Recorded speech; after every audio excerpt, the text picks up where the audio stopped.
अस्सलाम वालेकुम जी।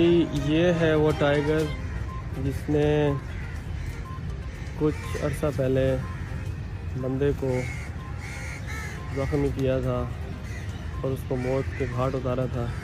भावलपुर का ये चिड़ियाघर है जहाँ पर ये बंगाली टाइगर्स इस वक्त अपने पिंजरे में मौजूद हैं और मज़े से पानी पी रहे हैं। बड़ा दिलफरेब, खूबसूरत, यूनिक और एक्सक्लूसिव मंज़र जो कि आपको दिखा रहे हैं कि बहावलपुर के चिड़ियाघर में जो एक शख्स जाँ बहक हुआ था शेरों के, टाइगर्स के हमले से।